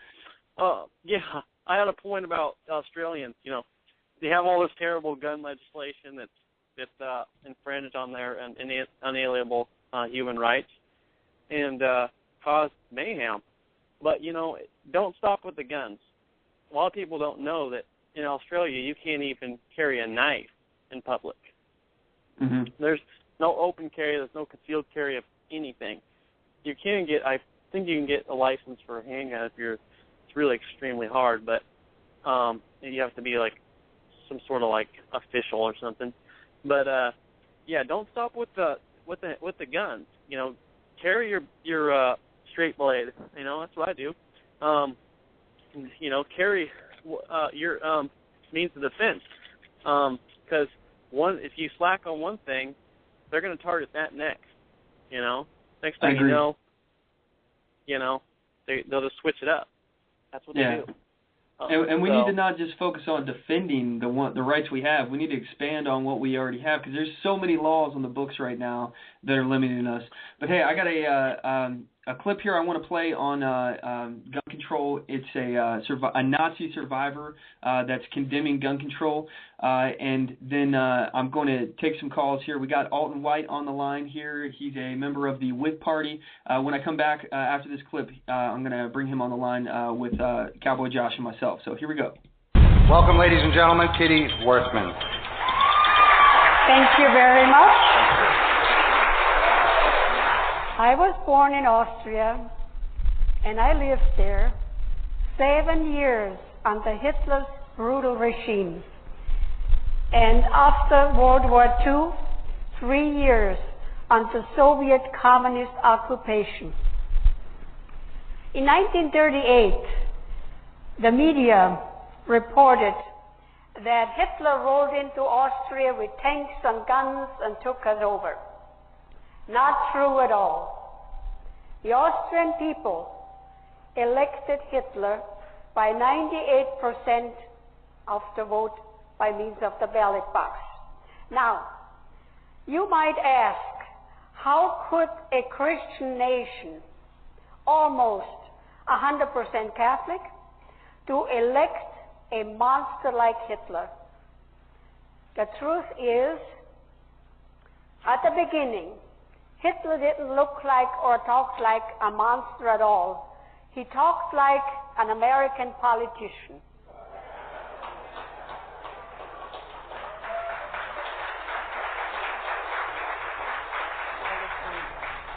We also had gun registration. Oh, the Austrian people they all had guns. But the government said the guns are very dangerous. Children are playing with guns. Hunting accidents happen, and we really have to have total control, safety. And we had criminals again. And the only way that we can trace the criminal was by the serial number of the gun. So we dutifully went to the police station and we registered our guns. Not long after, they said, no, it didn't help. The only way that we don't have accidents and crimes, you bring the guns to the police station, and then we don't have any crimes anymore and any accidents. And if you don't do that, capital punishment. So that's what we did. So dictatorship didn't happen overnight. It took 5 years, gradually, little by little, to escalate up to a dictatorship. When the people fear the government, that's tyranny. But when the government fears the people, that's you. That's liberty. Keep your guns. Keep your guns and buy more guns.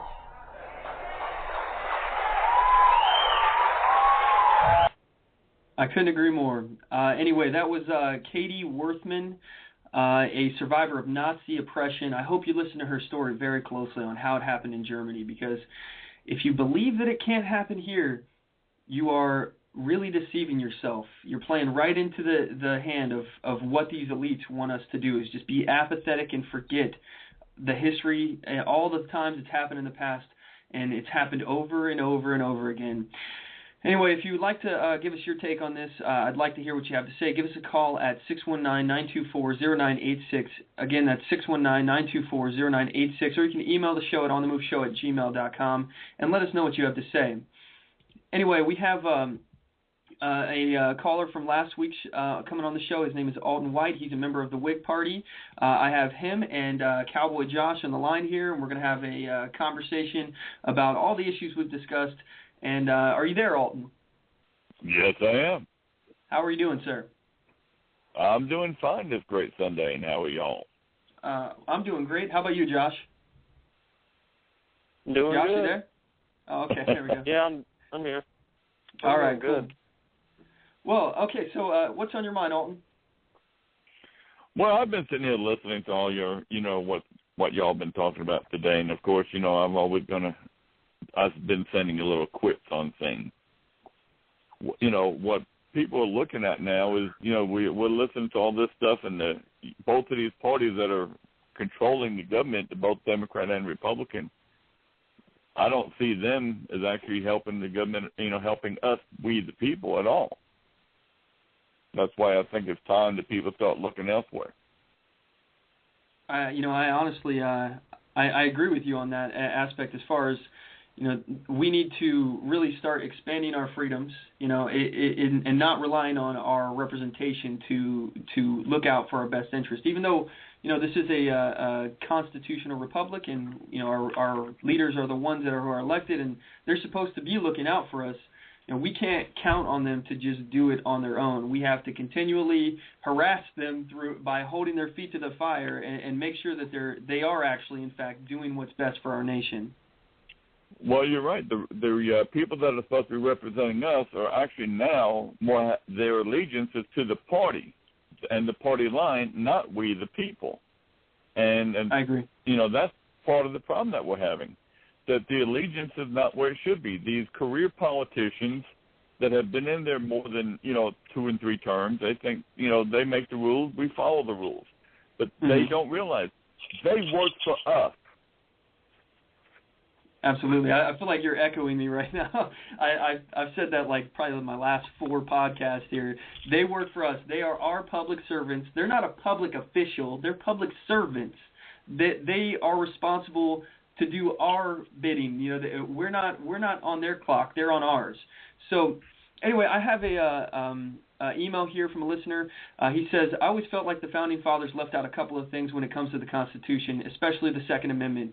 They should have been more specific when it comes to the actual wording of the Second Amendment. To me, it should have been specific and let it be known that it wasn't put in the Constitution for hunting and not just for self-protection, but also the protection from tyranny. Tyranny really starts with the removal of guns.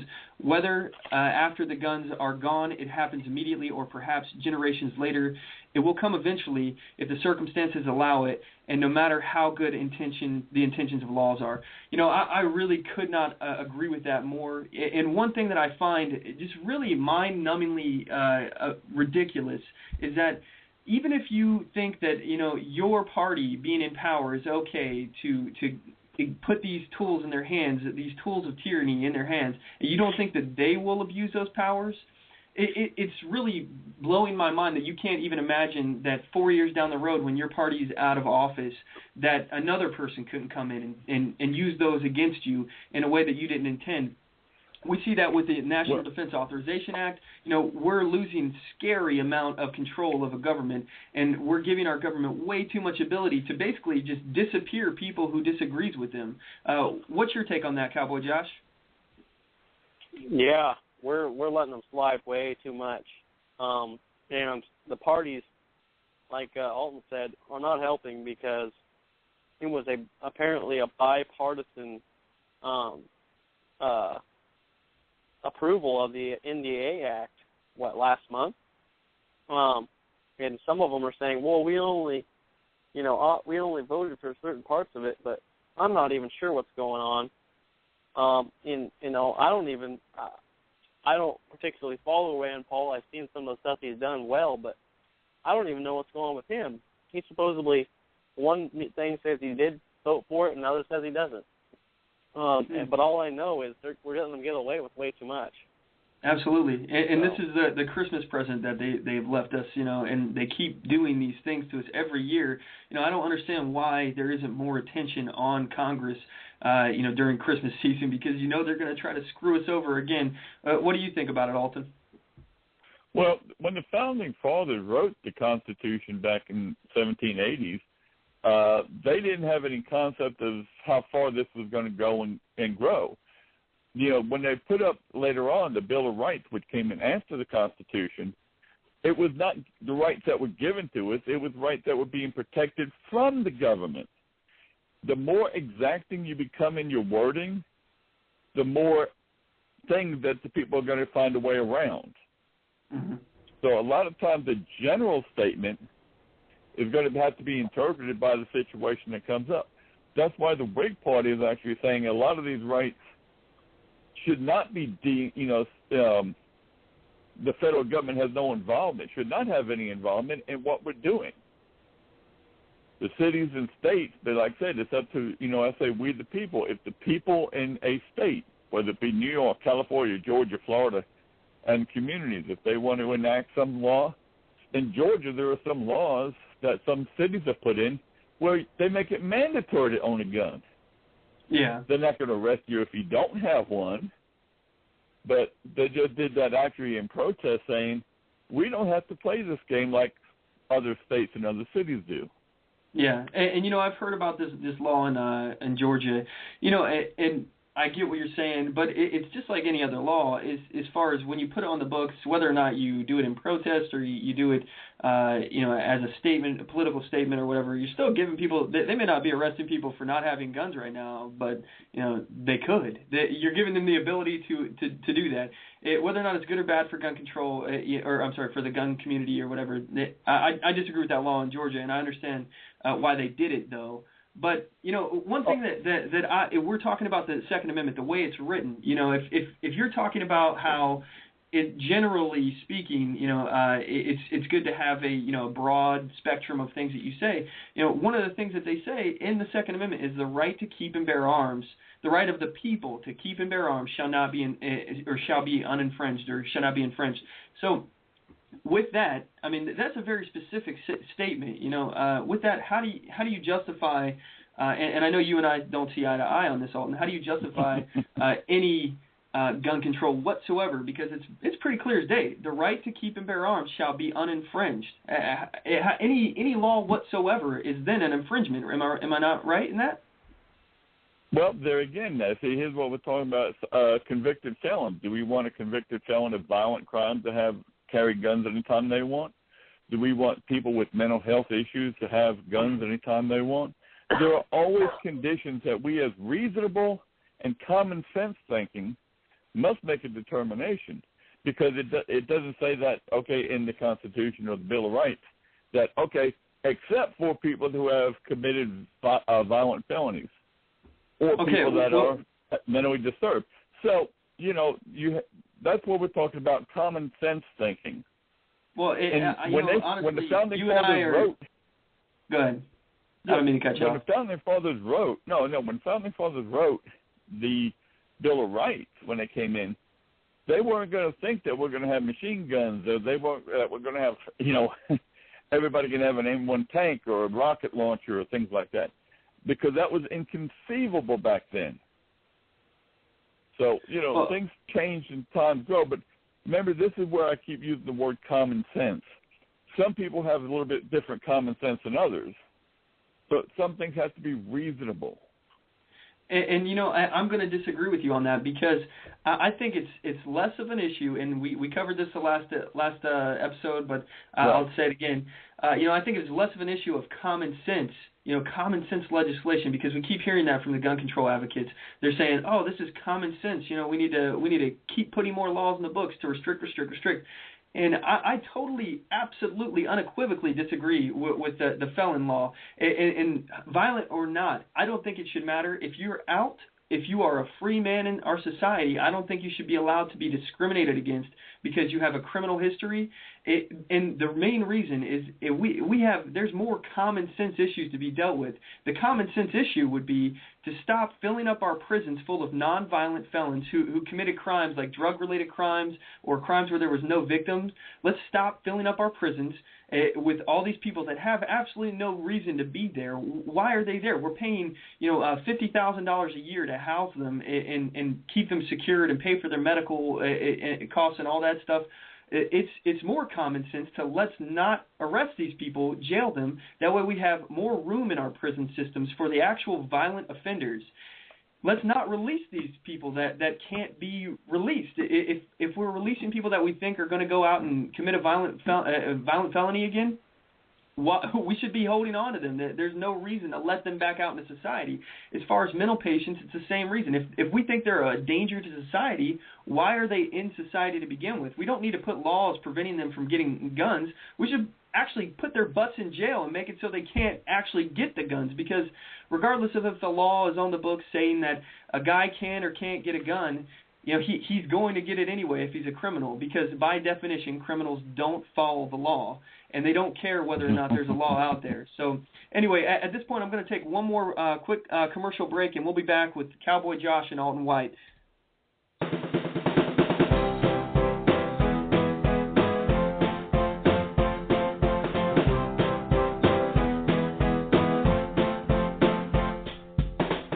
Support On the Move. Help us make this podcast bigger and better. You can do this by going to our store and purchasing one of our hundreds of products.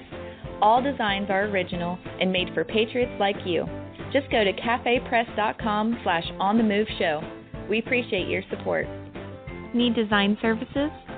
Logo design for $90, business cards, brochures, bumper stickers, signs, flyers, promotional products such as mugs, pins, bags, keychains, magnets, and so much more. Contact LaTasha Worley for a quote on your next project at Tasha, Tosha, at lworleyphotography.com today, or visit me on the web at lworleyphotography.com, and on Facebook at facebook.com/lworleyphotography, and on Twitter at twitter.com/Tasha Worley. Show your support for a designer who believes in the Constitution and your rights.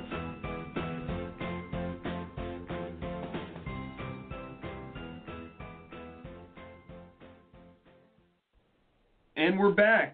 All right, when we last left off, we were talking about gun control, and we were having a debate. I got Cowboy Josh as a co-host here on the show. He's on the line, and I've got Alton White of the Whig Party on the line. And who'd like to go next and respond to what I said? One thing I'd like to say about this, because everything that I've been saying is really my personal opinion.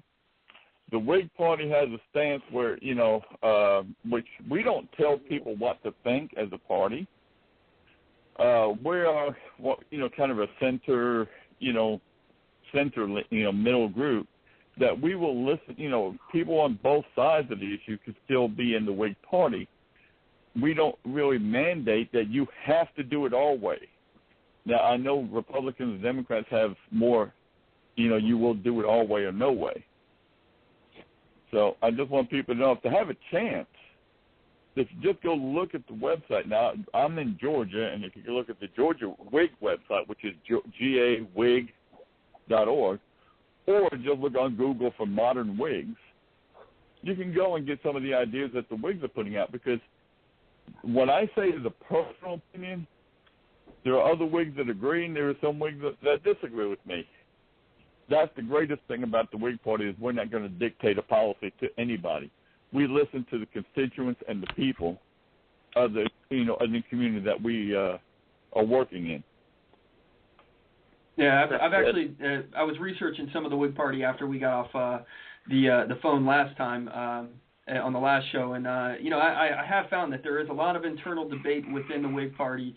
One thing that I'm actually curious about, as far as your take on that, does it feel kind of weird to be in a party that it's kind of in flux? They're still kind of learning what they stand for, and I don't know. It feels kind of I don't know.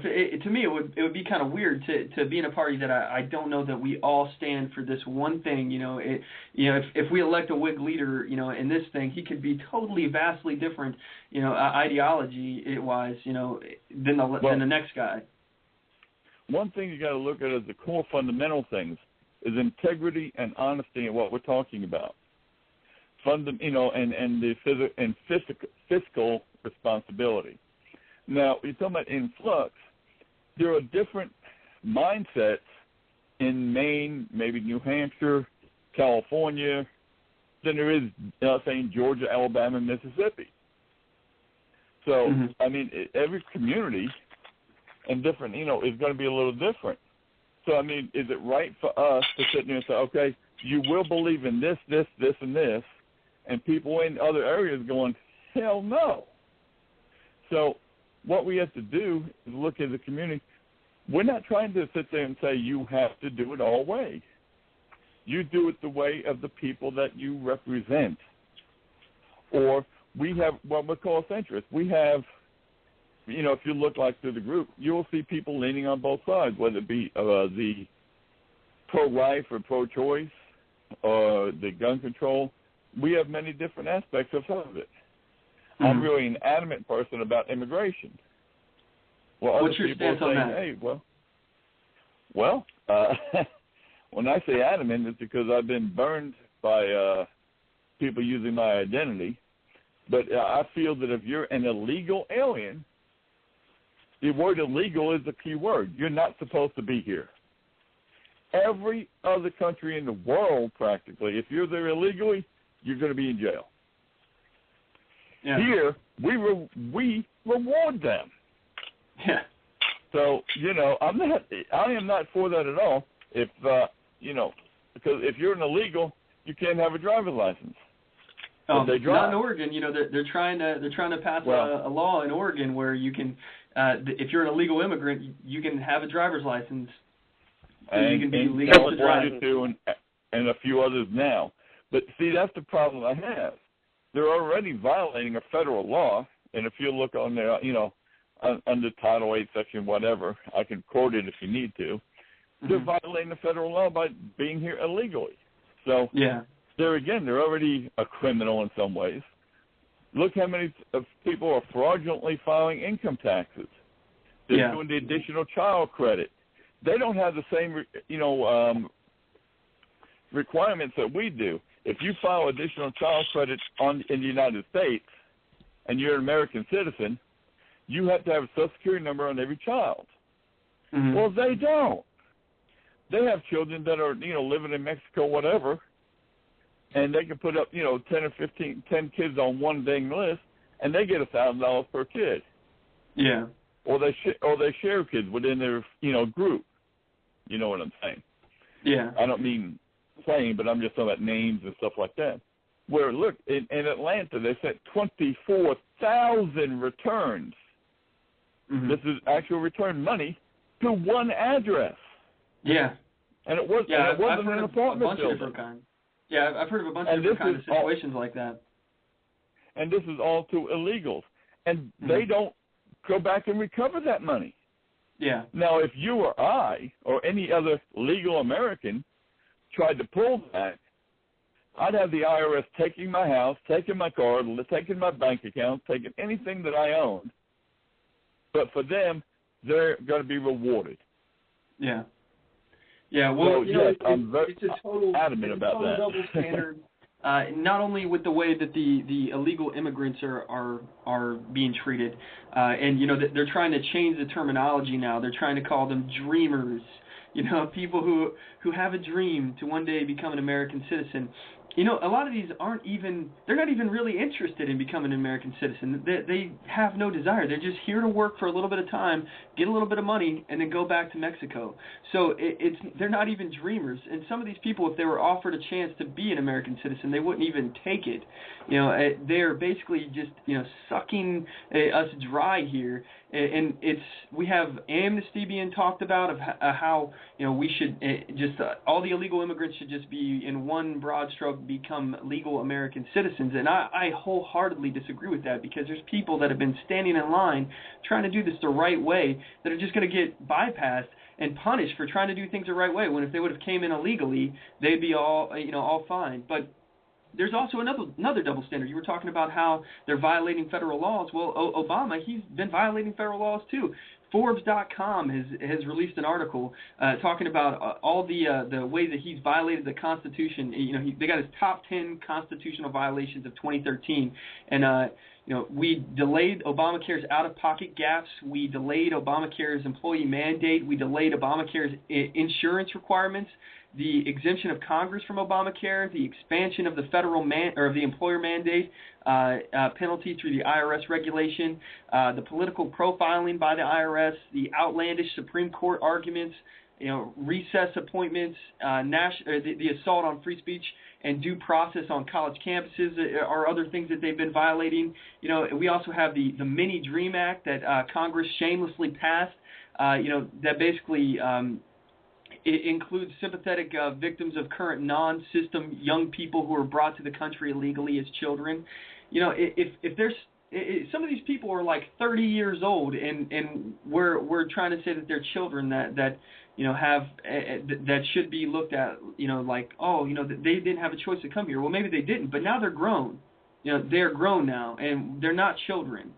So, well, here's the other thing. You're talking about, children in school, though. Well, who paid for their elementary school, junior high school education? We, the American taxpayer, had to pay for that. Okay, because most illegals are not, they're not homeowners, they're landowners. I said most, I didn't say all. So but who's paying for this? Who's paying for their college education? They're going to be getting grants and scholarships and stuff like this. Well, who's paying for this? Yeah. It's taken away from us legal Americans, to give to people that are here illegally. And I don't agree with the anchor baby issue. Yeah. That they, if they're born here, now the whole family can become legal. Yeah. So, well, hey, let's go ahead. Let's go ahead and move on to the next segment here. I want to get into the listener challenge because one of the things on the show is try to get people involved and get active. So let's go ahead and move on to the next segment here. I challenge you to a duel. Did you hear that? Sounds like it's time for a challenge. Listener challenge. Listener challenge. Listener challenge. Listener challenge.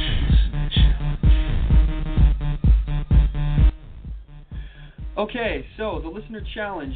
Your mission, if you choose to accept it, is to call or email your representatives and tell them to oppose any and all current and future measures for gun control. Let them know where you stand and that your vote will be influenced on their decisions. Feel free to also include any of the other topics we covered today, such as illegal immigration and anything else that is on your mind. Make sure you hold these people's feet to the fire, because it's the only way that they're going to do what's good for our country. And make sure they know that your vote will be influenced on their decisions, and that you're watching it very closely. And if you have any interactions with these politicians, please let me know. I will read your email on the air. Feel free to forward it to onthemoveshow@gmail.com. We have about 8 minutes of the show left, and we'll take any listener calls or emails if you guys are out there that would like to get your point out there. The number is 619-924-0986, 619-924-0986, or you can email the show at onthemoveshow@gmail.com. I have Cowboy Josh still on the line and Alton White. And Cowboy Josh is co-hosting with the show as part of Listener Appreciation Day today. And we got 7 minutes and 45 seconds, guys. Cowboy Josh, it's been a while since we heard from you. Do you have anything you want to say? Well, I'll rewind and talk about that last email about how the Second Amendment could have been written in more detail, so that they couldn't bring up these things about how to say it's all about hunting and stuff. Mm-hmm. Of course, they could have done that, but like Alton said, they were just they made it plain and simple. I think it covers everything fine, because there's other writings by the Founding Fathers that go into more detail about how things work, what the militia is, what the people should have as far as firearms and ammunition. And I think there's somewhere in the writings about how the people should have the same arms as the current military and means to move it as well. So I think that they did think about how technology would advance, and they do mean for us to have the same technologies that the armies have at that time. But that's my personal view of it. I know you were at the last constitutional study group that we had, Josh.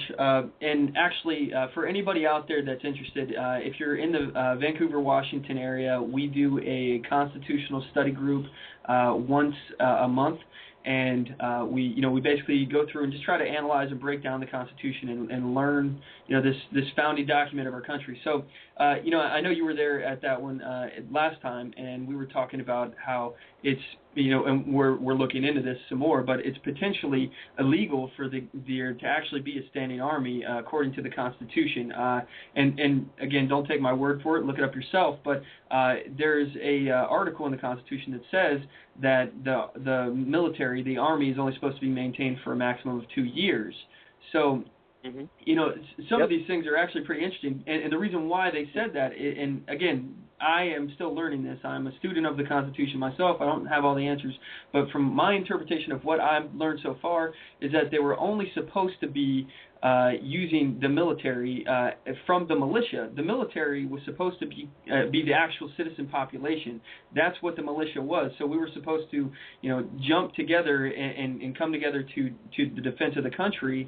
And constitutionally speaking, a standing military is actually, could be constitutionally illegal, basically. But, right. Anyway, that's why they had That's why they had posse comitatus, where the United States military cannot act really on the U.S. ground.